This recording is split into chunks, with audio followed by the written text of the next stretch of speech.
Hey everyone, welcome back to this channel. So friends, chapter 8 जो है भारत की जलवायु, वनस्पति तथा वन्य जीव प्राणी, तो इनके बारे में हम पढ़ेंगे। बहुत इंपॉर्टेंट चैप्टर है ये, क्लास 6 का लास्ट चैप्टर है।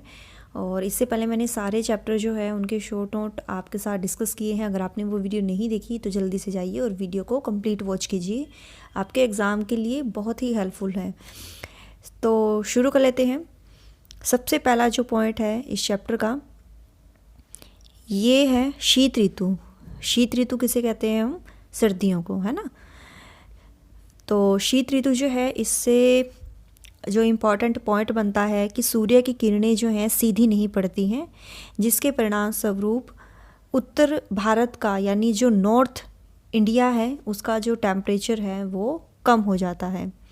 और ग्रीष्म ऋतु यानी समर, इसमें जो है सूर्य की किरणें सीधी पड़ती हैं, जिससे टेम्परेचर हाई हो जाता है, जिसकी वजह से गर्मी पड़ती है। ये तो सभी को पता होगा।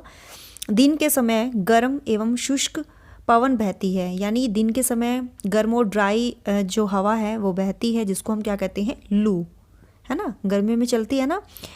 भारत में प्रमुख मौसम होते हैं दिसंबर टू फेब जो है ये winter, March to May summer, June to September दक्षिण पश्चिम में जिसको हम मॉनसून कहते हैं, अक्टूबर टू नवंबर मॉनसून के लौटने का मौसम जिसको हम शरद ऋतु कहते हैं।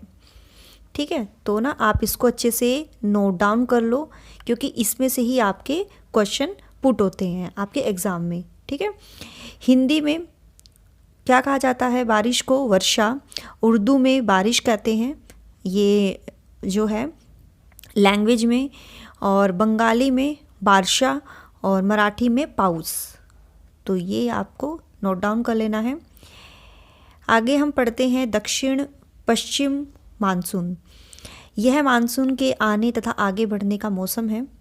इस समय पवन जो है बंगाल की खाड़ी तथा अरब सागर से स्थल की ओर बहती है, यानी उनका फ्लो होता है।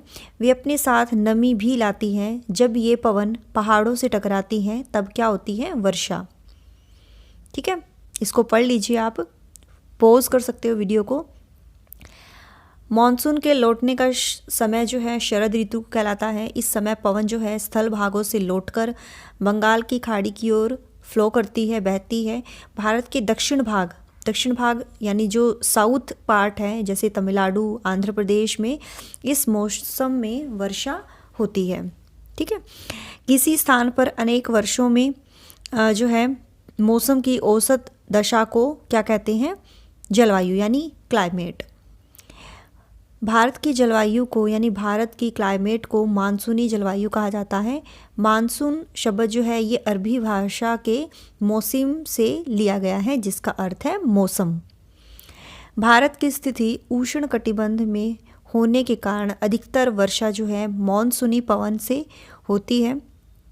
भारत में कृषि वर्षा पर निर्भर है, यानी आपको पता है भारत में कृषि जो है वो किस पर डिपेंड है? वर्षा पर डिपेंड करती है ना। अच्छे मानसून का मतलब है पर्याप्त वर्षा।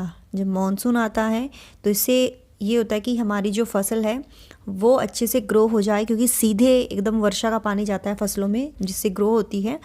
तो पर्याप्त वर्षा तथा प्रचुर मात्रा में फसलों का उत्पादन। किसी स्थान का क्लाइमेट उसकी स्थिति, ऊंचाई, समुद्र से दूरी तथा उच्चावच पर निर्भर करती है। राजस्थान के मरुस्थल में स्थित जैसलमेर, बीकानेर जो है ये गर्म स्थान है।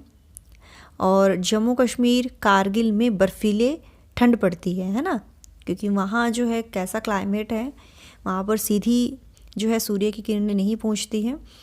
और ये बीकानेर, जैसलमेर ये बहुत गर्म स्थान है। ठीक है, अब हम पढ़ते हैं तटीय क्षेत्र, जो मुंबई, कोलकाता, इसकी जो जलवायु है, क्योंकि समुद्री तट के पास है ये, तो इनका जो टेम्परेचर होता है, क्लाइमेट होता है, ना तो वो ज़्यादा अधिक होता है ना ही ज़्यादा ठंडा। समुद्र तट के पास होते हैं, उसके कारण ये स्थान बहुत आर्द्र हैं। विश्व में सबसे अधिक वर्षा जो है आपको पता होना चाहिए, मेघालय में स्थित मौसिनराम में होती है। स्टेट पूछा जाए तो ऑप्शंस में पूछ लिया जाएगा तो कहाँ पर होती है? मेघालय में। जबकि किसी किसी वर्ष जो है राजस्थान के जैसलमेर में वर्षा जो है होती ही नहीं। ठीक है, प्राकृतिक वनस्पति, देखिए आपको पता होना चाहिए कुछ पौधे कैसे होती हैं, छोटे होती हैं जिनको हम झाड़ी कहते हैं, जैसे कैक्टस, फूलों वाले पौधे, ये क्या कहलाते हैं आपके, झाड़ी, है ना। इनकी ऊंचाई जो है ज़्यादा नहीं होती है। इसके अतिरिक्त बहुत से लंबे वृक्ष होते हैं, शाखाएं होती हैं और पत्तियां होती हैं, जैसे नीम और आम। जिनमें पत्तियों की मात्रा बहुत कम होती है वो है जैसे नारियल, है ना। घास जो है झाड़ियों तथा पौधों जो बिना मनुष्य की सहायता से उपजते हैं। आपको पता होना चाहिए घास जो है, झाड़ियाँ, पौधे, ये हम मनुष्य नहीं उपजाते, जो नेचर से हमें जो है उपहार मिला है, नेचर अपने आप ही ये ग्रो होते हैं, तो उसको क्या कहते हैं, प्राकृतिक वनस्पति। जलवायु की भिन्नता के कारण भारत में अलग अलग तरह की वनस्पतियाँ पाई जाती हैं। पेड़ पौधे जो हैं ऑक्सीजन छोड़ते हैं तथा CO2 को ग्रहण करते हैं। इनकी जड़ें जो होती हैं पेड़ पौधों की, वो मिट्टी को बांध कर रखती है ना। जड़ें जो होती हैं वो किसका काम करती हैं, मिट्टी को बांधने का, जिससे अब मृदा अपरदन ना हो सके, मिट्टी के अपरदन को रोकते हैं। वनों से हमें क्या मिलता है, ईंधन मिलता है, लकड़ी, चारा, जड़ी बूटियाँ, शहद, लाख, गोंद, है ना, हमें वनों से प्राप्त होता है, जो हमारे डेली लाइफ में यूज़ होते हैं। पेड़ों की अंधाधुंध कटाई के कारण जो है भारी मात्रा में प्राकृतिक वनस्पतियाँ समाप्त हो गई हैं। नेक्स्ट जो पॉइंट है, वनों में बड़ी संख्या में विभिन्न प्रकार के सरीसृपों, उभयचरों, पक्षियों, स्तनधारियों, कीटों, कृमियों का निवास होता है। वनों में बाघ जो है हमारा राष्ट्रीय पशु है, नेशनल एनिमल है। यह देश के विभिन्न भागों में पाया जाता है बाघ। और गुजरात के जो गिर वन हैं उनमें एशियाई शेरों का निवास है। हाथी तथा एक सींग वाले गैंडे असम के जंगलों में घूमते हैं। हाथी जो है केरल, कर्नाटक में भी मिलते हैं। ऊंट जो है ये भारत के रेगिस्तान, जंगली गधा, कच्छ के रण में पाए जाते हैं। आगे बढ़े तो पढ़ते हैं जंगली बकरी जो है, हिम तेंदुआ, भालू हिमालय के क्षेत्रों में पाए जाते हैं। बंदर, सियार, भेड़िया, नीलगाय, चीतल भी हमारे देश में पाए जाते हैं। मोर हमारा नेशनल बर्ड है। भारत में पक्षी तोता, मैना, कबूतर, बुलबुल, बत्तख ये सब हैं। अन्य बहुत सारे राष्ट्रीय पक्षी जो हैं उद्यान हैं जो उनको प्राकृतिक निवास प्रदान करते हैं। उद्यान जो है ये शिकारियों से पक्षियों की रक्षा करते हैं। डिटेल वीडियो बनाई हुई है मैंने, जो हमारे देश में जो भी नेशनल जो उद्यान है।